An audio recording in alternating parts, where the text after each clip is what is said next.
여러분 안녕하십니까? 내일부터 전기요금과 가스요금이 오릅니다. 한전과 가스공사가 적자를 더 이상 감당할 수 없다고 정부가 판단한 겁니다. 4인 가족 기준으로 각 가정당 전기요금은 매달 약 3,000원, 가스요금은 약 4,400원 정도 더 내야 할 것으로 보입니다. 먼저 박진중 기자입니다. 전기요금은 당장 내일부터 킬로와트시당 8원이 오릅니다.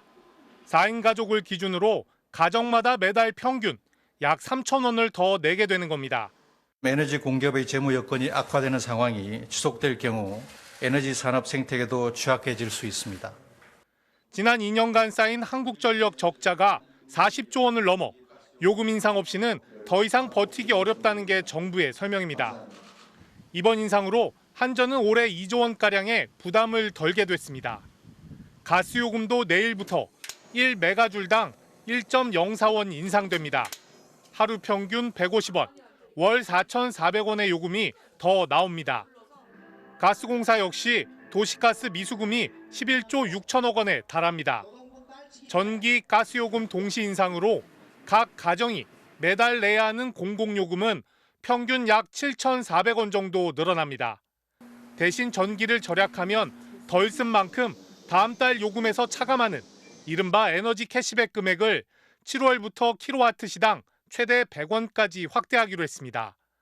만약 이전 달보다 20% 이상 절약하고 동시에 다른 가구보다 더 높은 절감률을 달성했다면 월 8,000원을 깎아주는 방식입니다. 냉방비 부담을 좀 많이 덜어줄 수 있는 대책들, 에너지 캐시백이라든가 이런 것도 대폭 저희가 확대를 했고. 다만 취약계층에는 앞으로 1년 동안은 요금 인상을 반영하지 않기로 했습니다. 또 여름철 에너지 바우처 지급 대상과 지원 단가를 확대하기로 했습니다. MBC 뉴스 박진준입니다. 이번 요금 인상으로 한전이나 가스공사는 일단 한숨 돌릴 수 있게 됐습니다. 하지만 소비자 입장에선 부담이 늘어나는 게 달갑지 않은데요.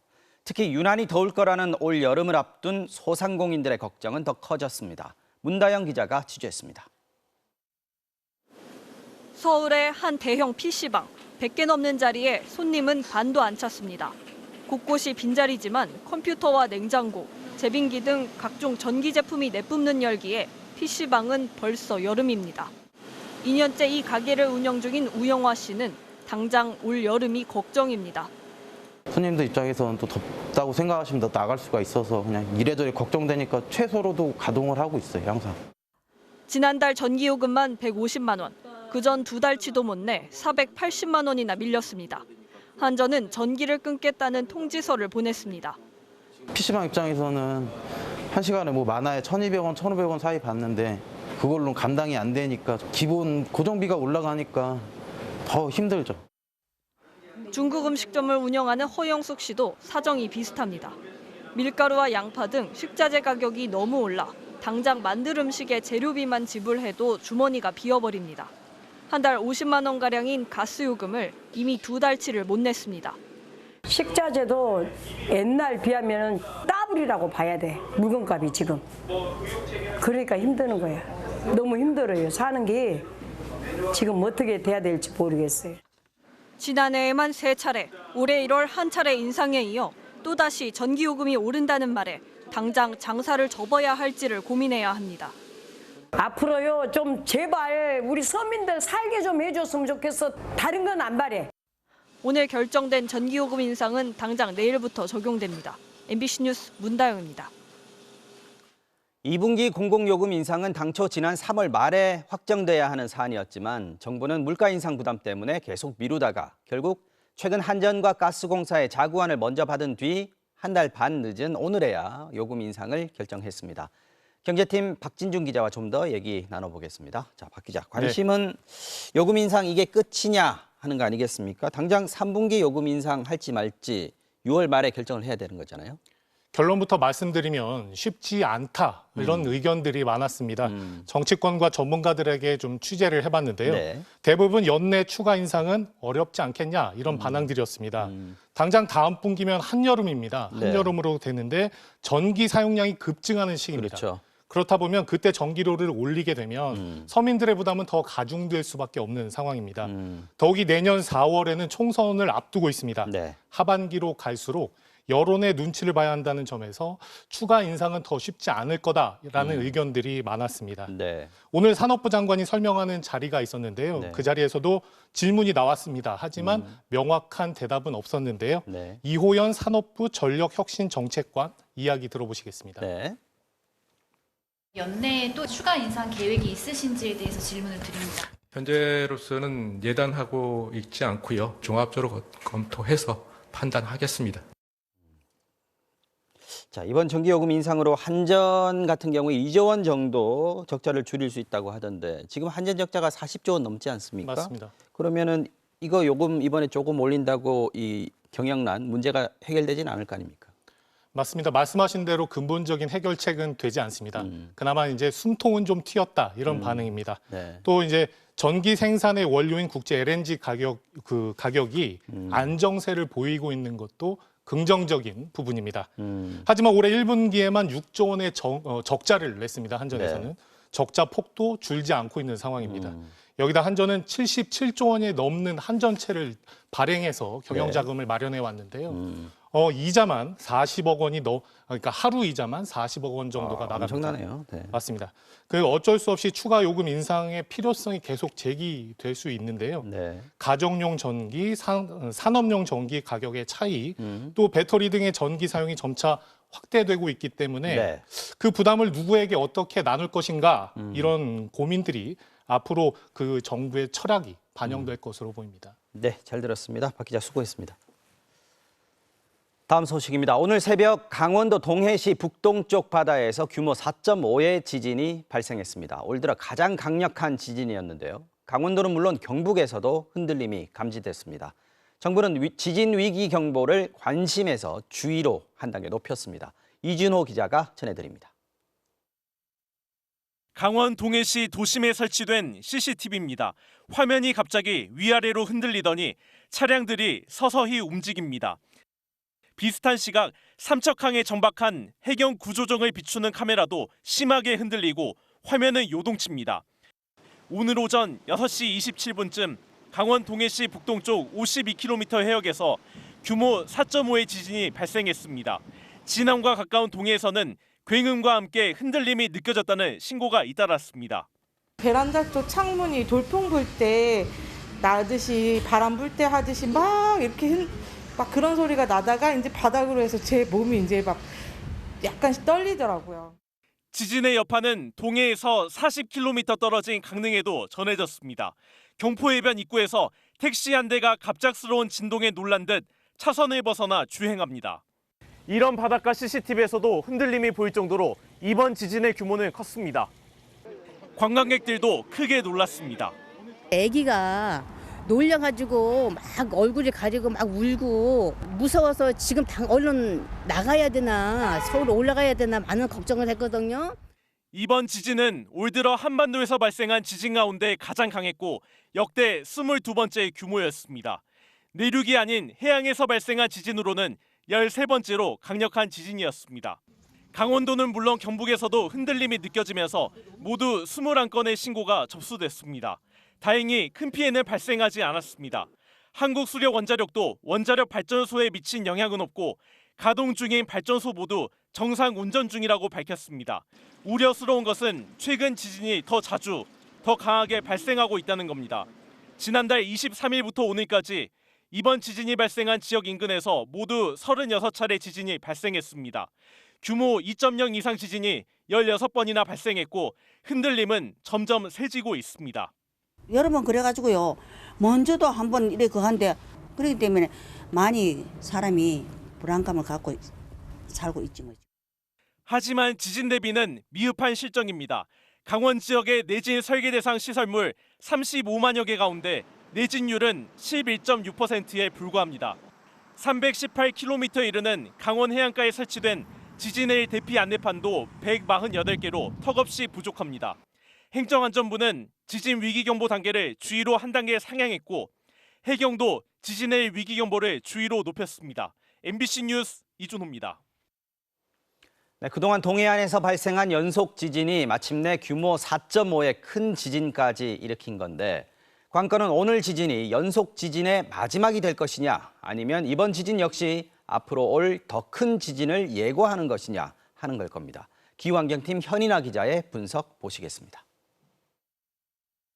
이번 지진과 관련해 전문가들이 주목한 것은 연속 지진의 발생 위치입니다. 4월 중순부터 지금까지 발생한 지진을 지도 위에 표시하면 이런 모습인데요. 지진 발생 지역이 남서 방향을 따라서 일직선상으로 늘어서 있습니다.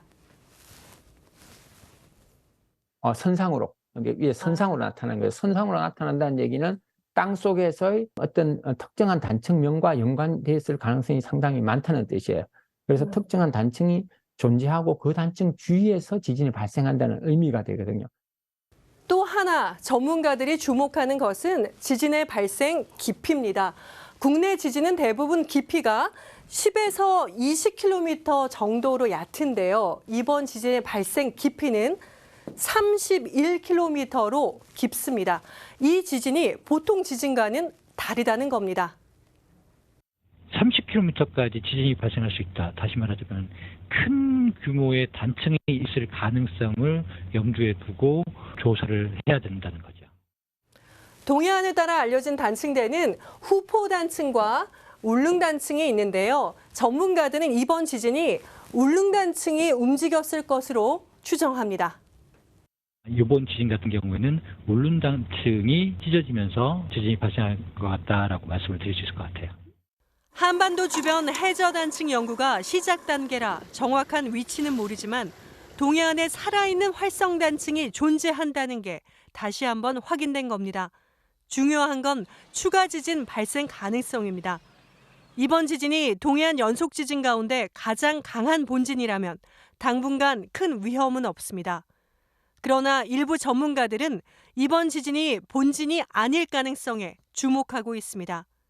4.5가 본진으로 보시는 분도 계시겠지만 제 생각에는 그거는 본진은 아직 아닌 것 같고요.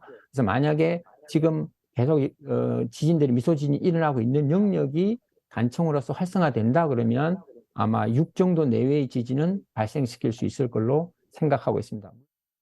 300여 년 전 지질학적으로 매우 가까운 과거라고 할 1681년 동해안에는 규모 7에 가까운 강한 지진이 발생해 큰 피해가 났습니다. 기상청은 더 큰 지진의 전조인지는 알 수 없지만 지진이 계속될 수 있는 만큼 피해 예방을 철저히 하고 지진 발생 시 대피 행동 요령에 따라 피해를 최소화할 것을 당부했습니다. MBC 뉴스 현인아입니다.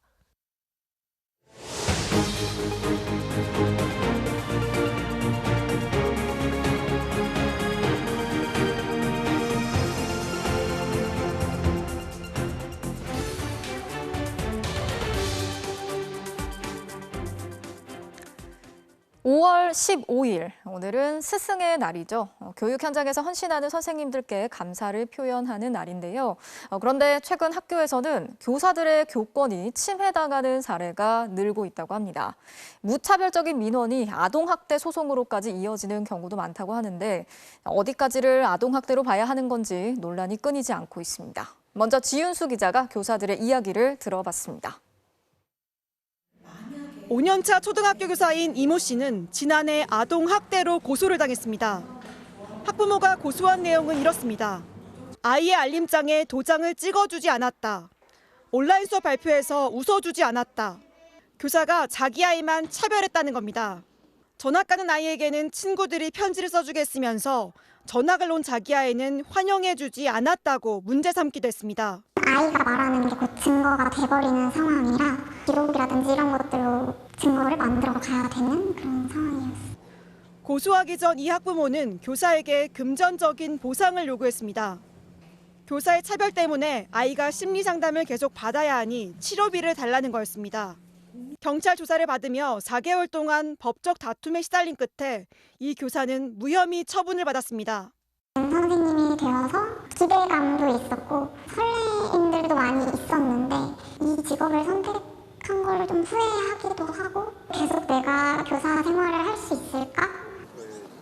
6년차 초등학교 교사인 서모 씨도 지난해 고소를 당했습니다. 아이에게 와이파이를 연결해주지 않았다. 넘어졌는데 도와주지 않았다. 아이의 별명을 불렀다는 이유였습니다. 와이파이 비밀번호나 아이디가 다 공개돼 있어서 원하면 스스로 해서 할 수도 있는데 제가 안 해줬다고 정서적 학대라는 것은 조금 비약적인 사고가 아닌가. 경찰은 조사를 위해 이 반의 학생 전체를 상대로 사실 확인을 거쳐야 했습니다.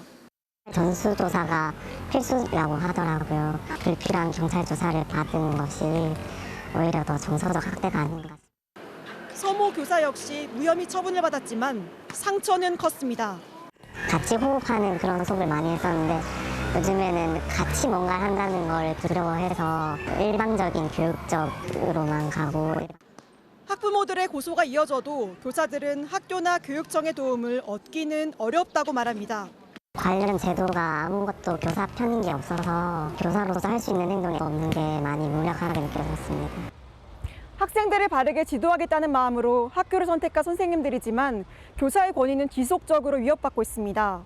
지난해 교권 침해로 신고된 건수는 520건으로 5년 만에 최다를 기록했는데요. 존경과 감사의 마음을 전해야 할 스승의 날에 교원단체들은 한 목소리로 교권 침해를 이야기했습니다. 이어서 전동혁 기자가 전해드립니다.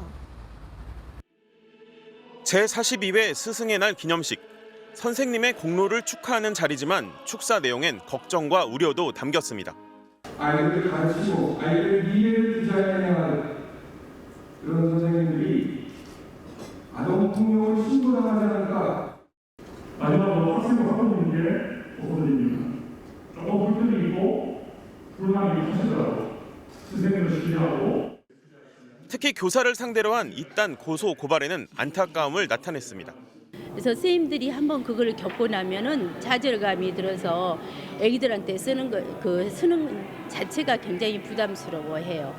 저경력 교사들은 그 부분에 대해서 자기 혼자 해결하려고 합니다. 그러다 보니까 더 문제가 커지고. 올해 스승의 날을 맞아 실시한 전국 교원 설문조사에서 교직에 만족한다는 선생님은 4명 중 1명이 채 안 됐습니다. 조사가 시작된 지난 2006년 이후 역대 최저이자 처음으로 20%대로 떨어진 겁니다. 힘든 이유로는 학부모 민원 등에 대한 것이 25%로 나타났습니다. 교사 노조가 공개한 녹취를 보면 실제 교단에서 겪는 폭언은 상상 이상입니다. 밥 처먹고 학교에 사는 일이 뭐고 도대체. 와 진짜 X네 이거. 병원실로 가면 되나? 운동장에 나오면 알았나? 내 이 교감이 내가 가갖고 거야. 아주 이런 어디 그따위 행동머리라고. 이 같은 상황 때문에 학생 생활지도를 기피하는 교사도 절반 가까이 되는 걸로 나타났습니다. 지난 11일 교원의 정당한 생활지도에 대해 아동학대 면책권을 주자는 개정안이 발의됐지만 아직 거쳐야 할 단계가 많습니다. 이 땅의 모든 스승에게 감사의 마음을 전하는 날, 교육권 확보를 위한 법안 개정을 촉구하는 우리 교사들의 처지가 한편으로 참담하기도 합니다. 스승의 날, 선생님들의 바람은 학생이 엇나가는 것을 바로잡아야 할 때 용기를 잃지 않게 해달라는 겁니다. MBC 뉴스 전동혁입니다. 오늘도 간호법을 둘러싸고 공방이 이어졌습니다. 주무부처인 보건복지부 장관이 대통령에게 거부권을 행사할 것을 건의하겠다, 이렇게 공식적으로 밝혔습니다. 간호협회는 사상 초유의 단체 행동을 예고했고 의사협회는 환영의 입장을 밝혔습니다. 계속되는 논란 속에 간호법의 운명은 내일 있을 국무회의에서 결정될 예정입니다. 박소희 기자가 전해드리겠습니다. 내일 국무회의를 앞두고 조규홍 보건복지부 장관은 대통령에게 간호법을 거부해 줄 것을 건의하겠다고 밝혔습니다. 무엇보다 간호법이 의료인들 간의 갈등을 확산시킬 우려가 있다고 강조했습니다. 간호법안은 전문 의료인 간 신뢰와 협업을 저해하여 국민의 건강에 부정적인 영향을 미치게 됩니다. 간호협회 측은 강력히 반발했습니다. 정부가 나서서 말도 안 되는 가짜뉴스를 퍼뜨리고 있다는 겁니다. 국민의힘에서 나름 저희들의 법에 대한 많은 부분에 있어서 법안 심사 과정과 정부도 참여한 가운데서 4차례에 걸쳐서 심사를 했는데 이게 어떻게 입법 독재가 될 수 있는지. 대통령이 거부권을 행사할 경우 간호사들은 단체 행동에 나설 수 있다고 경고했습니다. 앞서 실시한 의견조사에선 10만 5천여 명 회원 대부분인 98.6%가 적극적인 단체 행동이 필요하다고 응답한 상황입니다. 다만 의사협회처럼 파업이라는 형태로 의료 현장을 떠나는 일은 하지 않겠다고 선을 그었습니다. 국민 건강 지켜내자. 의사협회는 환영했습니다. 나아가 중범죄를 저지른 의사 면허를 제한하는 의료법 개정안도 함께 거부해달라고 요구했습니다. 과잉입법은 아닌지에 대해서 한번 다시 묻고 싶고요. 의료 면허법에 대한 것도 대통령님께서 현명한 판단을 내려주실 걸 부탁드리고요. 그러면서 13개 단체가 모인 의료연대 차원의 총선 기획단을 출범시켰습니다. 내년 총선에서 의료연대와 같은 의견을 가진 후보와 정당을 지지하겠다며 정치권을 압박했습니다. 또 17일로 예정됐던 총파업은 내일 국무회의 결과에 따라 최종 결정하겠다고 밝혔습니다. 의사와 간호사 모두 단체 행동을 예고하면서 대통령의 거부권 입장에 따른 의료계의 후폭풍은 만만치 않을 것으로 보입니다. MBC 뉴스 박수희입니다. 후쿠시마 오염수 방류 현장을 둘러보게 될 우리 시찰단의 일본 방문이 이제 일주일 앞으로 다가왔습니다. 지난주에 12시간 넘게 1차 실무 협의를 진행했는데 방문 일정을 나흘로 늘리는 데 합의한 것 말고는 정해진 게 없는 상황입니다. 이번 주에 두 번째 회의가 화상으로 진행될 예정인데요. 쟁점이 뭔지, 어떤 과제가 남아있는지 장인수 기자가 취재했습니다. 지난 12일 열린 후쿠시마 오염수 시찰단 관련 한일 국장급 협의는 당초 서너 시간이면 끝날 것 같았습니다. 하지만 오후 2시에 시작된 협의는 자정을 넘겨 다음 날 새벽 2시까지 이어졌습니다. 마라톤 협의 끝에 나온 것은 방문 일정을 1박 2일에서 3박 4일로 늘린다는 것뿐이었습니다. 후쿠시마 오염수 처리 현장을 검증하고 오염수 시료도 직접 국내로 가져와 분석하겠다는 정부 계획은 어그러졌습니다. 바다의 해수라든지 수산물을 일본이 채취를 하게끔 해주겠냐는 겁니다. 도저히 이해가 안 가는 시찰단입니다. 왜 비싼 세금을 들이면서 덜러리 쓰기 위해서 가는지. 협의가 원만하지 못했다는 지적이 제기되자 대통령실은 일본이 현재까지 대단히 협조적으로 나오고 있다고 반박했습니다. 하지만 어떻게 구체적으로 협조적인지는 설명하지 않았습니다. 정부는 이번 주 일본과 화상회의를 통해 2차 협의를 벌일 예정입니다.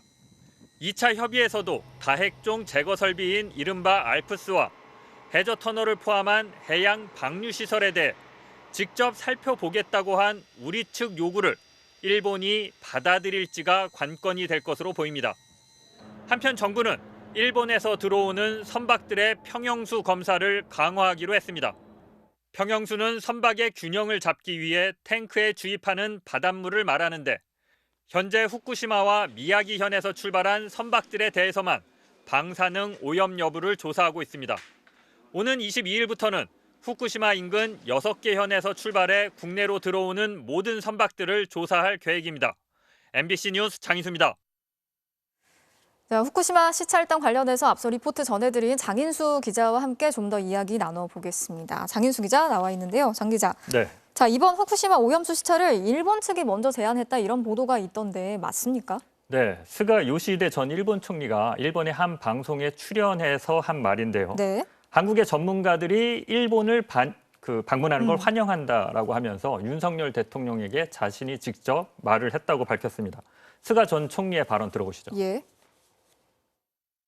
客観的なそうした科学的なことで対応したいと、ぜひ見に来てくださいってそういう話も実はさせていただきました。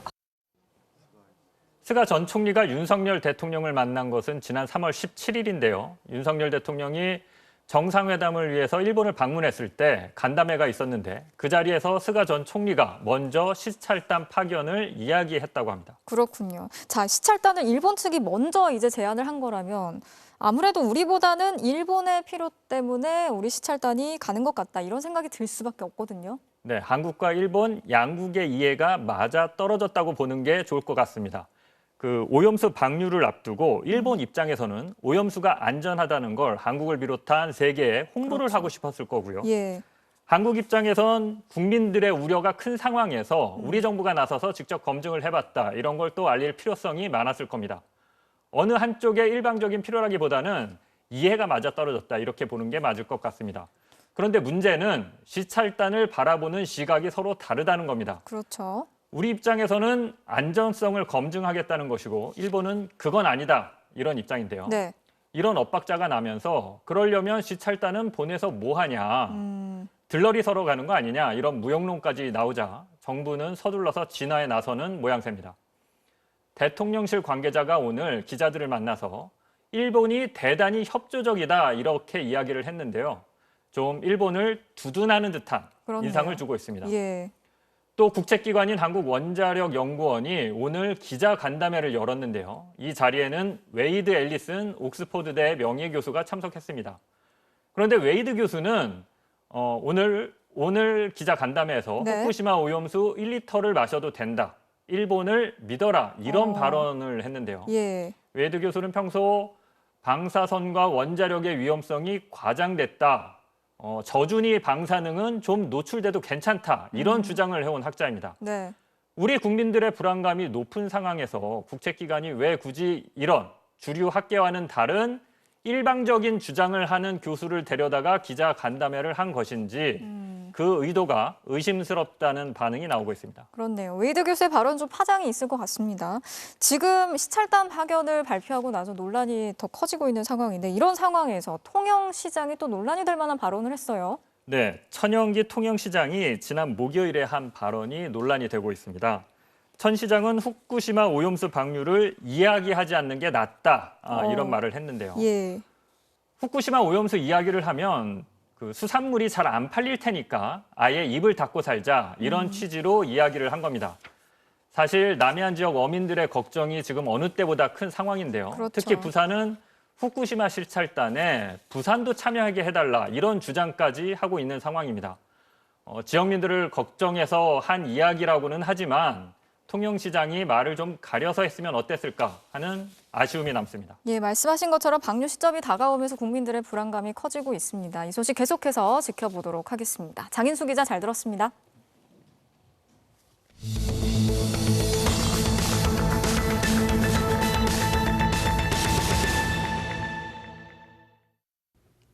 뉴스의 현장에서 사실을 확인하는 현장 검증입니다. 지옥 처리된 김포 도시철도의 출퇴근길 현장 여러 차례 전해드렸는데요. 서울역과 인천공항을 오가는 공항철도의 인천 계양역도 못지 않다고 합니다.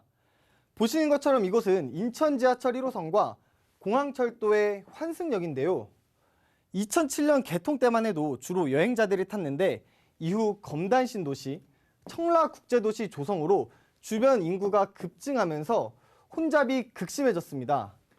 인근에 주택가도 없을 만큼 외딴 곳에 떨어진 계양역이 어쩌다 인파에 시달리게 됐는지 현장에서 확인해봤습니다. 아침 7시 반. 게다가 오늘은 월요일이니 출근길이 가장 붐빌 때죠. 서울 방향 승강장은 긴 줄만 봐도 숨이 턱 막힙니다. 지금 서울역 일반 열차가 들어오고 있습니다. 열차가 들어오는데요. 그렇다고 전부 탈 수 있는 건 아닙니다. 뒤쪽 승객들은 마음을 비우고 기다려야 합니다. 보통 한 7시 40분 이후에는 2대 정도를 보내야 지켜 탈 수 있는 상황입니다. 타보지 않아도 열차 내 상황이 눈앞에 그려질 정도인데요. 이런 현실 하루 이틀 된 게 아닌가 봅니다. 차에 오를 때 이렇게 저렇게 하라고 꼼꼼한 행동 지침이 안내방송에 나옵니다. 다음 열차를 이용해 주시기 바랍니다. 아무런 혜택을 앞으로 내고 열차를 이용해 주시면 고맙겠습니다. 열차 한 대가 떠난 뒤 부쩍 한산해진 승강장. 하지만 순식간에 인파가 몰려듭니다. 인천 지하철 1호선에 내린 승객들까지 합류하면 다시 출입구마다 장사진이 늘어서는데요. 2007년 개통 초기 공항철도는 승객이 없어도 너무 없어 고민이었습니다. 일부 승객은 누워있기도 하고 좌석을 소파 삼아 신문을 읽기도 합니다. 그런데 출근길이라고는 하지만 요즘은 왜 차에 타기도 힘든 걸까요?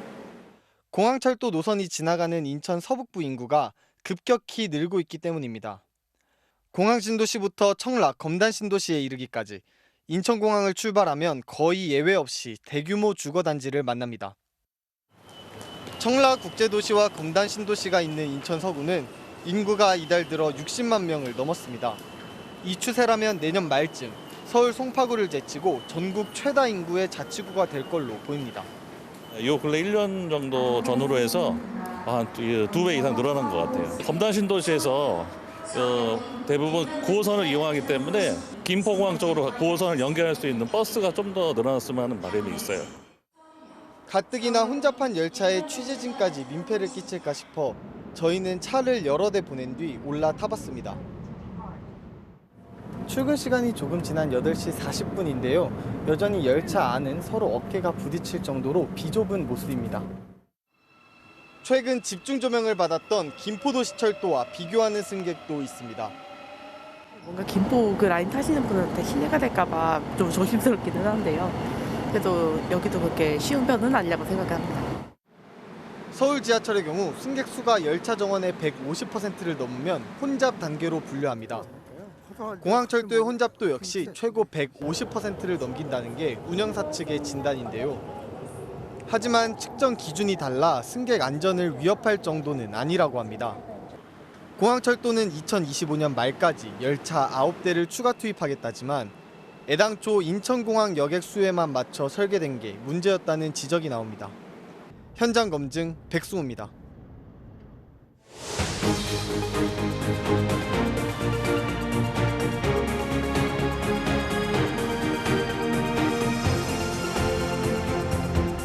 가상자산 보유 논란과 관련해 더불어민주당을 탈당한 김남국 의원이 유튜브 방송에 출연해 국회 상임위 활동 중에 코인 거래를 한 건 잘못이었다며 반성한다고 말했습니다. 제기된 의혹들에 대해 반박과 해명을 이어갔지만 여전히 핵심 의혹에 대해선 비껴간 채 기존 입장을 반복하는 데 그쳤다는 지적이 나왔습니다. 탈당과 별개로 계속하기로 한 민주당의 진상조사도 난항이 예상됩니다. 이혜리 기자입니다. 김남국 의원은 탈당 후 첫 공개 일정으로 진보 성향 유튜브 방송에 출연해 국회 상임위 도중 가상자산 거래를 한 것은 사실이라며 사과했습니다. 몇천 원 정도 거래를 했다고 했습니다. 수가 이 정도 되면 얼마나 되는 거예요? 몇천 원 정도 수준입니다. 네. 그럼에도 불구하고 그 시간이냐 그 시간 아니냐 상관없이 저는 이것은 저의 잘못된 행동이. 코인 업체와의 유착 등 다른 모든 의혹들은 강하게 부인하면서 이번 사태가 윤석열 정부와 검찰의 기획에서 비롯됐다는 주장을 연이어 강조했습니다.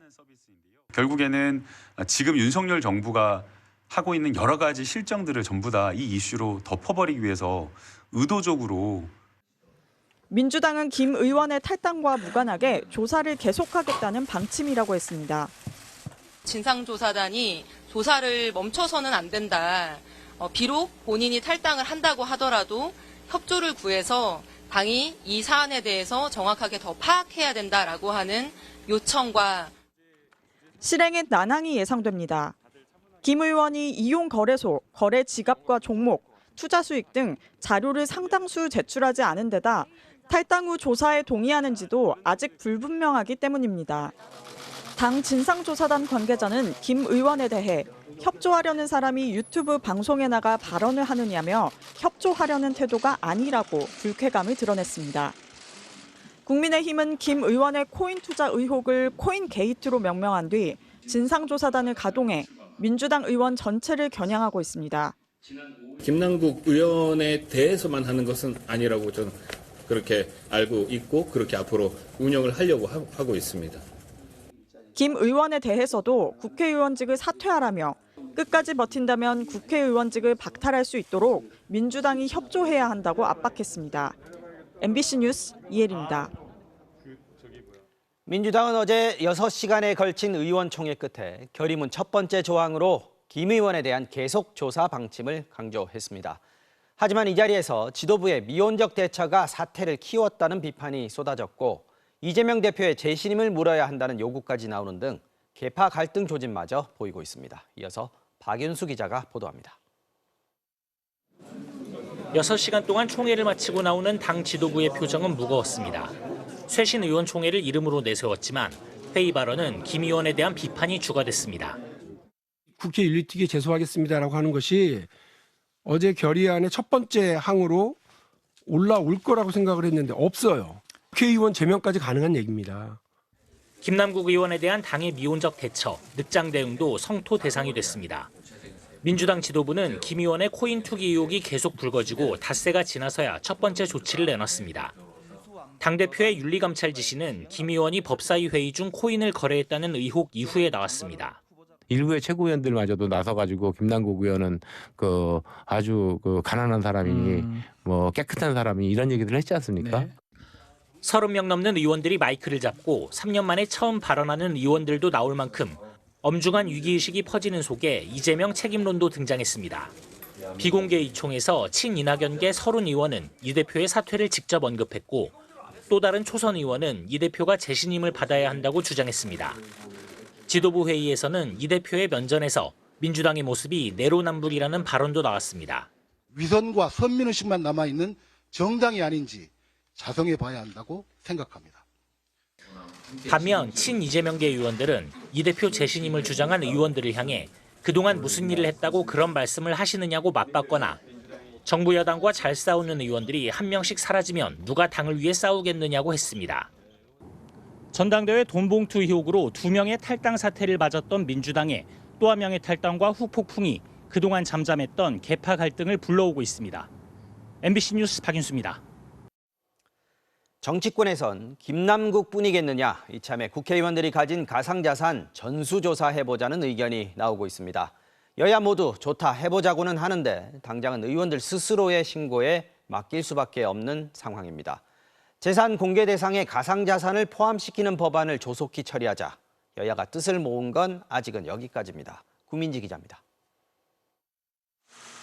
국민의힘은 민주당이 김남국 의원을 봐주고 있다고 주장하면서 김 의원이 이재명 대표의 최측근이라는 점을 부각했습니다. 혹시 이재명 대표 스스로도 김남국 의원의 코치에 따라 코인 투자를 하면서 투기를 했던 적이 있었기 때문은 아닌지조차도 궁금합니다. 이재명 대표는 즉각 되받아쳤습니다.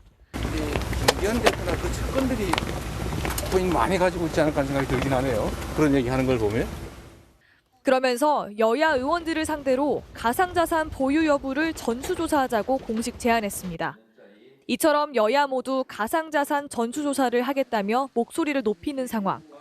국민의힘은 태영호 최고위원의 사태로 치러지는 보궐선거부터 후보자가 가상자산을 가졌는지를 보겠다고 밝히면서도 당장 의원 전체를 조사하는 데는 한 발 물러서 있는 분위기입니다. 전수조사하는데 저희들이 반대하는 게 아니고 자칫하면은 김남국 의원 코인 문제를 희석시키는 수단으로 변질될 우려가 있기 때문에 김남국 의원 의혹으로 발등에 불이 떨어진 민주당은 의원들이 좀 더 적극적인 목소리를 내고는 있지만 실효성 있는 조사가 될지는 의문입니다. 부동산 같은 자산과 달리 가상화폐는 추적이 어려운 지갑에 넣을 수 있어 본인 스스로의 솔직한 신고가 관건입니다. 가상 자산을 메타마스크 같이 국내 거래소 외부에 있는 지갑에 보유하면 누가 얼마만큼 보유했는지 파악할 방법이 사실상 전혀 없습니다. 국회를 바라보는 시민들은 투명성을 가장 먼저 요구하고 있습니다. 재산 공개를 하기 싫으면은 다 그냥 가상화폐로 돌려버리면은 다 은닉할 수 있는 거기 때문에 공개를 하는 게 당연하다고 생각합니다. 아무래도 많은 수의 가상화폐를 가지고 있다는 사실 자체에는 좀 국민들은 반감을 가지지 않을까라고 생각을 합니다. 여야는 일단 가상자산을 공직자의 재산 공개 대상에 포함시키는 법안을 조속히 통과시키겠다는 데까지만 의견 일치를 봤습니다. MBC 뉴스 구민지입니다. 검찰이 김남국 의원의 위믹스 60억 원 보유 의혹에 대해 계좌 내역을 확보하며 강제 수사에 나섰습니다. 서울 남부지검은 김 의원의 코인 거래 내역과 자금 출처 등을 확인하기 위해 국내 대형 가상화폐 거래소인 업비트와 빗썸 등에서 김 의원의 계좌 정보 등을 확보했습니다. 앞서 금융정보분석원에서 김 의원이 거액의 코인을 거래했다는 통보를 받은 검찰은 작년 10월과 11월 코인 계좌 압수수색 영장을 청구했다가 법원에서 기각됐고 이번에 다시 영장을 발부받아 계좌 내역 확보에 나섰습니다. 내일은 12구 이태원 참사가 발생한 지 200일이 되는 날입니다. 진상규명이나 책임자 처벌 등 아직 마무리되지 않은 일들이 많은데요. 서울 광장에 설치된 희생자 분향소를 두고도 철거하겠다는 서울시와 반발하는 유족 측이 팽팽하게 대립하고 있습니다. 그간 여러 참사를 겪은 우리 사회에 추모는 어떤 의미일까요? 이동경 기자입니다. 서울광장의 12구 참사 분향소. 내일로 참사 200일을 맞지만 추모 발걸음은 끊이지 않고 있습니다. 하지만 서울시는 불법 시설물이다, 시민이 불편하다 이런 이유로 언제든 철거에 나설 분위기입니다. 변상금 2,900만 원을 부과한 데다 강제 철거를 위한 행정 절차도 마친 상태입니다. 무한정 기다리기는 쉽지 않을 것 같다라는 생각입니다. 이제는 서울광장을 서울 시민 모두에게 온전히 돌려드려야 될 때가 아닌가. 의견이 다른 시민들도 적지 않습니다.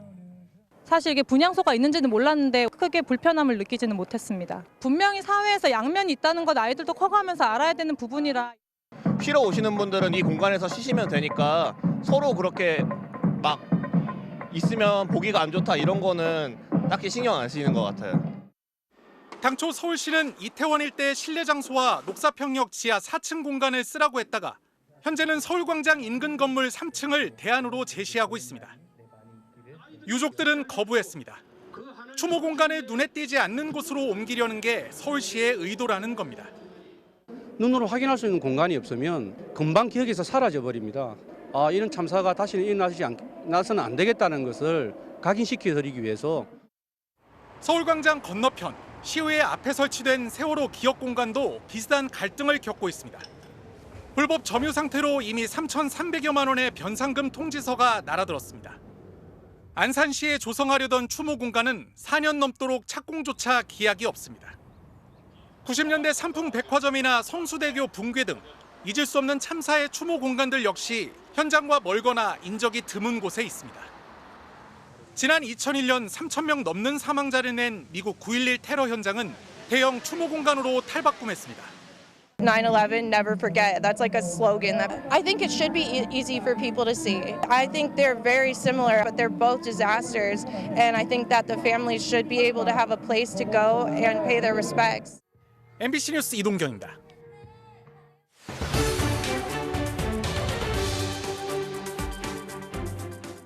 과거 군사정권 시절 민주화 운동에 나선 대학생들을 강제 징집한 뒤 고문 등으로 전향시키고 이른바 프락치로도 활용한 녹화 공작 사업. 작년 11월 진실화해위원회는 전두환 정권 이전 박정희 정권 때부터 자행된 일이며 피해자도 3,000명에 육박한다고 발표했는데요. 당시 강제 징집 피해자가 얼마나 조직적인 감시를 당하고 모진 고초를 겪었는지 기밀 자료 전문이 최초로 공개됐습니다. 김정우 기자가 취재했습니다. 1981년 11월 연세대 1학년이던 김영보 씨는 학내 시위에 참여했다 경찰에 붙잡혔습니다. 사흘간 유치장에 갇혀 있다 갑자기 군대로 끌려갔습니다.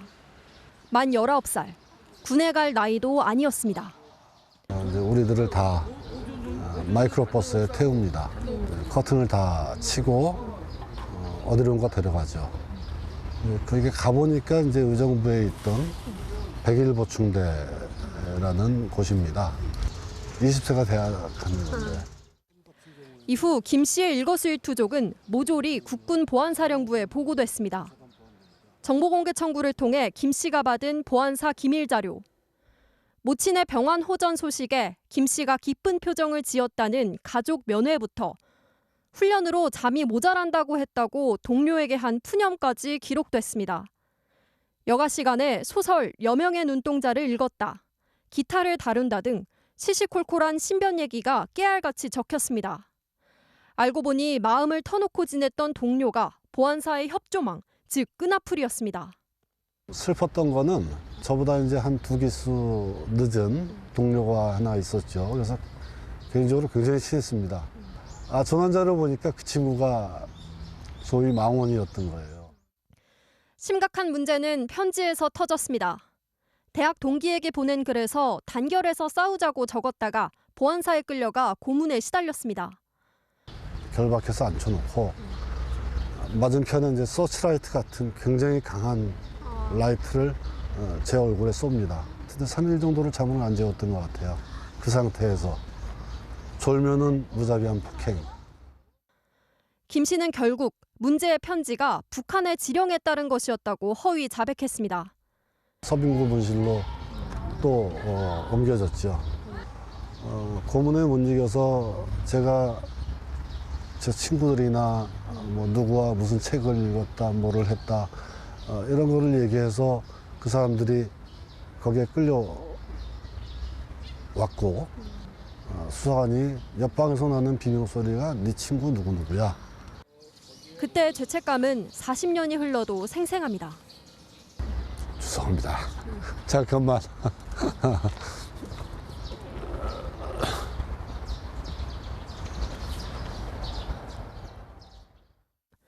당시 고문에 못 이겨 프락치 노릇을 해주겠다며 풀려났다가 실제 활동은 하지 않았다는 또 다른 피해자. 활동을 안 했구나 하는 걸 이제 알게 돼서 박달남으로 된 거로 그걸로 이제 발바닥 맞고 허벅지 맞고. 지난해 11월 진실화해위원회는 이 같은 피해자가 약 3,000명에 달한다면서 국가 차원의 사과를 권고했습니다. 그러나 묵묵부답인 국가를 상대로 피해자들은 손해배상 청구 소송에 나설 계획입니다. MBC 뉴스 김정우입니다. 어제 저녁 부산의 도시철도 1호선에서 전동차 탈선 사고가 발생해서 9시간 동안 운행이 중단됐습니다. 사고 열차는 38년이나 된 부산에서 가장 오래된 전동차였는데요. 국토교통부는 이 오래된 열차의 바퀴가 선로에서 이탈한 것으로 보고 있습니다. 류재민 기자가 취재했습니다. 전동차가 승강장으로 들어옵니다. 잠시 뒤 모든 승객들이 열차에서 내립니다. 열차가 고장났다며 손님들을 모두 하차시킨 겁니다.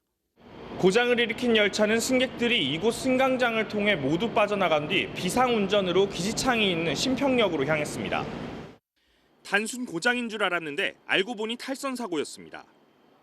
열차 바퀴가 선로에서 완전히 벗어나 있습니다. 선로 침목은 두 동강 났습니다. 궤도를 이탈한 열차 바퀴 때문에 파손된 걸로 보입니다. 열차 외부는 심하게 긁힌 자국이 남아 있습니다. 탈선한 전동차가 승강장 구조물에 부딪히면서 연석 여러 곳이 떨어져 나갔습니다. 열차는 기지창까지 가지 못하고 신평역에서 멈춰섰습니다. 중앙역부터 다대포 해수욕장까지 1호선 18개 역의 열차 운행이 9시간 동안 전면 중단됐습니다.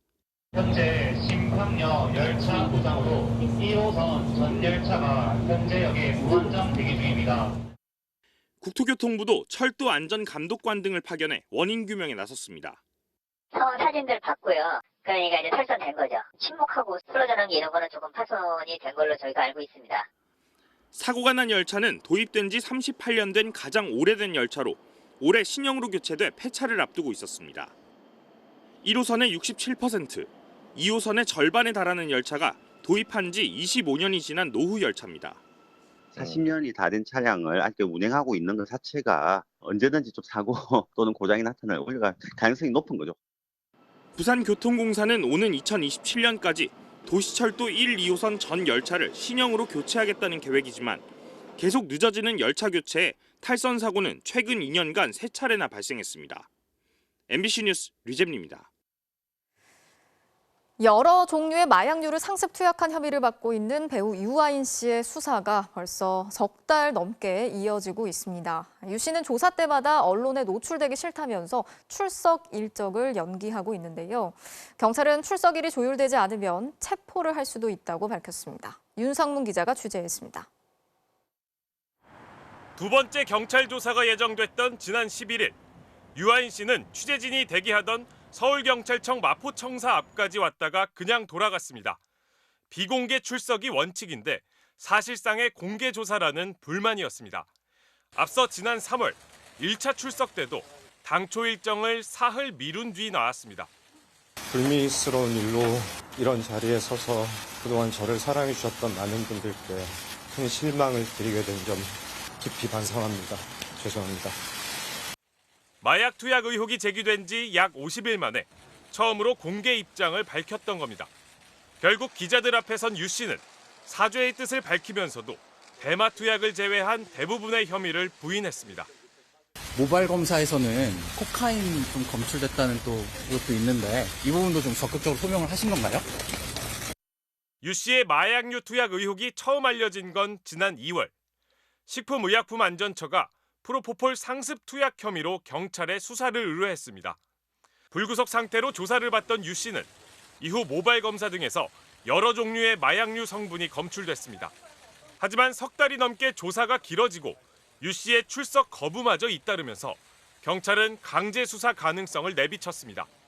국가수사본부 관계자는 오늘 체포영장 신청 가능성을 묻는 기자 질문에 출석일자 조율이 안 될 경우 당연히 그렇게 해야 할 것이라며 체포 가능성도 언급했습니다. 경찰은 유 씨가 마약류 5종을 상습 투약한 혐의를 받고 있는 만큼 조사할 사람도 내용도 많다고 밝혔습니다. 특히 프로포폴이나 케타민 같은 의료용 마약류의 경우 분석이 오래 걸린다고 설명했습니다. 이런 와중에 비공개 출석을 요구하는 유 씨 측과의 줄다리기까지 벌어지면서 수사의 향방에 관심이 커지고 있습니다. MBC 뉴스 윤상문입니다. 오늘 전국의 낮 기온이 30도에 육박하는 초여름 날씨가 이어졌죠. 요즘 우리나라뿐 아니라 미국과 유럽 등 곳곳에서 역대 최고 기온을 경신하는 등 이상 고온 현상이 나타나고 있습니다. 산불의 가뭄까지 피해도 잇따르고 있는데 특히 올 여름에는 엘니뇨가 발생해서 극단적인 기후 현상이 더 잦아질 거라는 전망도 나오고 있습니다. 이지선 기자가 전해드리겠습니다. 캐나다 엘버타주. 솥대 너머로 붉은 화염과 검은 연기가 끊임없이 피어오릅니다. 현지 시간 14일 엘버타주에서 87건의 산불이 동시다발적으로 발생했습니다. 건조한 날씨 속에 유례없는 이상 고온 현상까지 나타났기 때문입니다. There are 19 states of local emergency as well as 14 evacuation orders. Approximately 19,342 Albertans remain evacuated at this time. 유럽에서는 스페인과 포르투갈이 이미 지난달 역대 최고 기온을 경신했습니다. 특히 스페인은 국토의 27%가 극심한 가뭄에 내몰려 있는데 스페인 북동부의 한 지역에는 거의 3년 동안 비가 내리지 않았습니다. Yo nunca en la vida, en 35 años que estoy sembrando y estoy en este negocio, nunca en la vida he visto una situación como esta. Sembrar y nacer y no se ha desarrollado la planta por culpa del agua tan exagerado. 동남아시아 지역에도 폭염이 덮쳤습니다. 싱가포르는 지난 13일 최고 기온이 37도까지 치솟아 사상 최고 기온 기록을 갈아치웠고 태국과 베트남, 미얀마에도 이례적인 폭염이 이어지면서 5월 초 기온이 40도를 넘어섰고 체감 온도는 50도를 훌쩍 뛰어넘는 불볕더위가 이어지고 있습니다. 세계 기후학자들은 이 같은 이상 기온 등 극단적인 기후 현상이 앞으로 더 잦아질 거라고 보고 있습니다. 특히 올 여름에는 엘니뇨 현상까지 발생해 날씨에 영향을 미칠 거란 전망입니다. From May to July, we have a 60% chance to enter into an El Niño phase, and even to 80% if we go past August. That's where we are now. So, of course, this will change the weather and climate pattern worldwide. 일부 과학자들은 엘니뇨로 인해 2024년이 지구 관측사상 가장 더운 해가 될 가능성이 커지고 있다고 내다봤습니다.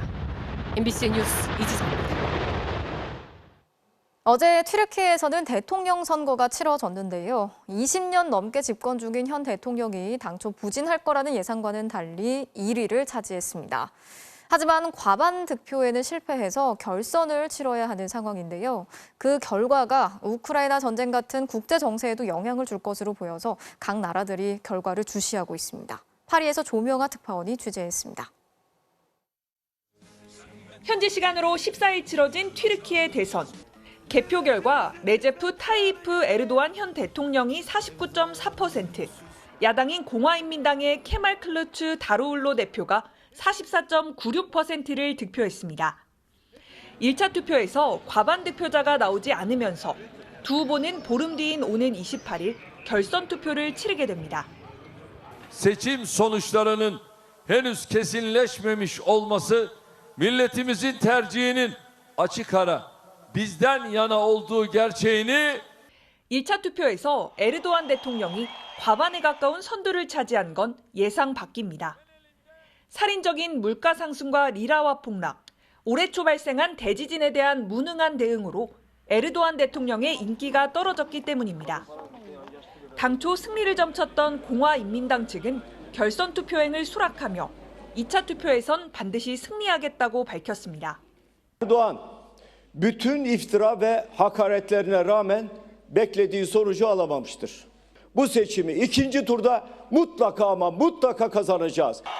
에르도안 대통령이 1위를 차지하자 이스탄불 금융시장이 출렁거렸습니다.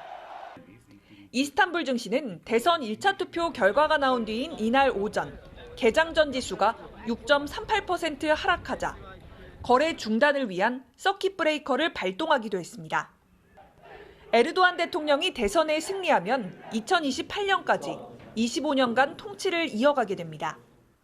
특히 에르도안 대통령은 우크라이나 전쟁 발발 이후에도 푸틴 러시아 대통령과 긴밀한 관계를 유지했고 스웨덴과 핀란드의 나토 가입 문제에도 회방을 놓는 모습을 보여 대선 결과에 따라 국제 정세에 적지 않은 영향이 있을 것으로 보입니다. 파리에서 MBC 뉴스 조명아입니다.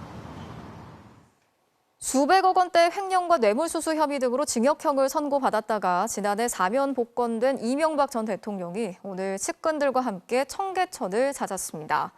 청계천은 이 전 대통령이 서울시장으로 재임할 당시 대표적인 성과로 꼽히는 곳인데 내년 총선을 의식한 행보라는 분석이 나오고 있습니다. 이 전 대통령은 윤석열 대통령에 대해서 한일 과거사 문제 등을 용기 있게 잘하고 있다고 말했습니다. 구승은 기자가 취재했습니다. 가벼운 옷차림의 이명박 전 대통령이 청계천을 찾아 일행과 반갑게 인사를 나눕니다. 지난해 말 특별 사면 이후 세 번째 공개 행보면서 대중과 자유롭게 만나는 첫 일정으로 자신의 서울시장 시절 최대 치적으로 꼽는 청계천을 택했습니다. 청계천 복원하는데 참여했던 공무원들이 매년 모인다고 하고 국내에도 모인다고 해서 초청해왔기에 내가 그때 그 시절 생각하면서 내가 왔죠. 정운천, 박정아, 조혜진, 윤한홍 의원 등 이명박 정부 시절 측근과 지지자 100여 명도 함께했습니다. 나는 총선에도 나는 관심이 없고 나는 나라가 잘 됐으면 좋겠다. 하지만 다음 행보 역시 자신의 치적으로 꼽는 4대강 사업 현장 방문이 예고된 상황. 이 전 대통령은 특히 문재인 정부가 추진했던 보해체와 관련해선 정치적이란 말로 애둘러 비판했습니다. 해체다 뭐다는 다 약간 정치적이잖아요. 어? 그러니까 국민들은 시민들이 다 지켜주신 거지. 이 전 대통령은 지난 3월 현충원 방문에서도 윤석열 대통령이 한일 외교 정상화를 위해 과감한 제안을 잘 하고 있다고 말했는데 오늘도 윤 대통령이 한일 과거사 문제 등을 용기 있게 잘 하고 있다고 높이 평가했습니다. 나는 열심히 잘하고 있다고 봐요. 긍정적으로 봐요. 어떤 부분이 가장 긍정적이라고 또 보시는지? 그런 정책 환경, 반대도 무릅쓰고 그만큼 또 하긴 만만치 않죠. 힘들지. 이 같은 행보를 두고 이 전 대통령이 보수층 결집과 전임 대통령으로서 정치적 영향력 행사를 위해 몸풀기를 시작했다는 평가도 나왔습니다. 다만 이 전 대통령 측은 퇴임 후에도 청계천과 4대강은 매년 찾았다며 이번에도 재임 시절 사업을 둘러보려 한 것뿐이라고 일축했습니다. MBC 뉴스 구승은입니다. 프로야구 롯데의 기세가 꺾이지 않고 있습니다. 5월 중순까지도 2위를 달리고 있는데 그 중심에 눈에 띄는 신인 선수가 있습니다. 실력과 인기를 겸비한 김민석 선수를 이명로 기자가 만났습니다. 마음 먹고 놀았을 땐 레그킥을 시도해 안타. 타이밍이 늦었을 땐 발이 동작 없이 안타. 김민석의 타격은 말 그대로 변화무쌍합니다. 이런 타격을 과연 19살 신인 선수가 할 수 있냐 이거죠. 고등학교를 갓 졸업한 타자라고는 믿기지 않는 임기응변에 칭찬이 끊이질 않습니다. 타격에 센스 있는 김민석 선수의 그만큼 각도를 좁게 해서 잘 나왔다는 거죠. 한 코스만이 아니라 볼도 스윙하고 그러니까 여러 반면 공들을 스윙을 좀 많이 했어요. 그때 다리 듣는 게 조금 늦다 싶으면은 다리 그냥 노스텝으로 찍어서 치고. 신인답지 않은 마음가짐도 돋보입니다. 4월만 해도 전광판에 표시된 일할 때 타율을 의식해 위축되곤 했지만 금세 자신의 타격에 집중하는 법을 깨달으면서 5월 타율이 3할에 육박하고 있습니다. 1군에 있으면 신인 선수라고 별 생각하지 않고 똑같은 1군 선수라고 생각하려고 하고 타율은 어차피 올라갈 것 같고 이제 많이 출루를 하려고 생각 중입니다. 고교 시절부터 동물적인 타격으로 제2의 이정우라 불리던 김민석. 프로에 와서 외야수로 변신하고 적응한 것 역시 고교 선배 이정우와 닮았습니다. 어렸을 때부터 내 아이 있을 때도 땅볼보다 뜬공 잡는 걸 좀 많이 좋아했어요. 이제는 조금 적응이 돼서 권수 선배님이 제 1대1 전담 마크로 사직 아이돌이라 불릴 만큼 롯데 팬들의 사랑을 듬뿍 받고 있는 김민석. 부푼 꿈보다는 현실적인 목표를 세웠습니다. 100안타 이상은 치고 싶어요. 크게 잡았습니다. 선물 같은 것도 많이 챙겨주시는데 정말 감사하고 열심히 야구장에서 잘하는 모습 보여드리겠습니다. MBC 뉴스 이명노입니다. 아시안게임 축구대표팀이 오늘 소집돼 사흘 동안 훈련에 들어갔는데요. 3회 연속 금메달에 도전하는 황선홍 감독의 고민도 깊어지고 있습니다. K리거만 27명이 모인 훈련장, 황선홍 감독은 수비 조직력에 공을 들였습니다. 엄원상과 송민규 등 화려한 이선 자원에 비해 원톱 공격수 자리에 고민이 많은 황 감독은 부상 상태로 소집된 원톱 자원이죠. 천성훈 선수에게 끊임없이 조언을 건넸습니다. 합류가 유력한 이강인 활용법에 대해서도 어느 정도 고민을 마쳤습니다. 제 머릿속에는 어떻게 쓸 건지는 구상이 되고 있고요. 예전에 비해서는 굉장히 많이 좋아진 모습이고 잘 뛰고 좋아하는 포지션에 할 수 있게끔 그렇게 유도를 할 생각입니다. 그리고 아시안게임 3연패 도전에 있어 가장 껄끄러운 상대로 북한을 뽑았습니다. 어깨가 굉장히 무겁습니다. 현지에 가서 아마 그 팀의 어떤 레벨이나 여러 가지 상황을 조금 살펴봐야 될 것 같고요. 베일에 쌓인 팀이라 가능하면 안 만났으면 하는 바람입니다. 대표팀은 사흘간 훈련을 소화한 뒤 다음 달 A매치 기간에 다시 소집될 예정입니다. 미국 리틀 야구 경기 도중 돌풍이 불어닥치는 돌발 상황이 벌어졌습니다. 주심의 침착한 대처가 돋보였네요. 오늘 밤 스포츠 뉴스였습니다.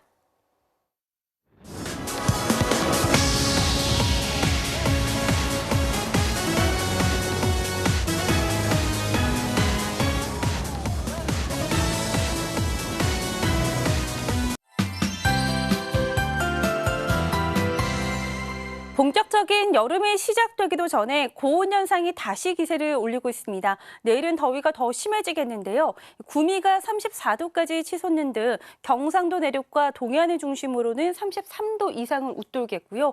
또 청주와 광주가 32도, 서울도 30도로 대부분 지방에서 한여름 더위가 기승을 부리겠습니다. 또 하늘이 맑아서 낮 동안에는 자외선과 오존 농도가 모두 높게 치솟겠는데요. 그나마 아직은 습도가 낮기 때문에 그늘에서는 쾌적함이 감돌겠습니다. 한편 동해안 지방에서는 강풍 대비도 해주셔야겠습니다. 특히 내일 오후부터 강원 산지를 중심으로 순간 시속 90km 이상의 매우 강한 돌풍이 불면서 강풍주의보까지 내려질 것으로 보입니다. 내일은 전국의 하늘이 대체로 맑겠고요. 아침 사이 남해안 지방은 안개가 짙게 끼겠습니다. 또 따뜻한 남서풍에 아침 기온도 오늘보다 큰 폭으로 오를 텐데요. 서울과 광주가 17도, 강릉 22도를 보이겠습니다. 낮 최고 기온은 서울이 30도, 강릉과 대구 33도까지 오르겠고 제주는 28도를 보이겠습니다. 목요일부터는 전국의 하늘빛이 점차 흐려지겠고요. 남해안 지방과 제주도에는 비가 내릴 전망입니다. 내쉬었습니다. 월요일 뉴스데스크 마치겠습니다. 함께해 주신 여러분 고맙습니다.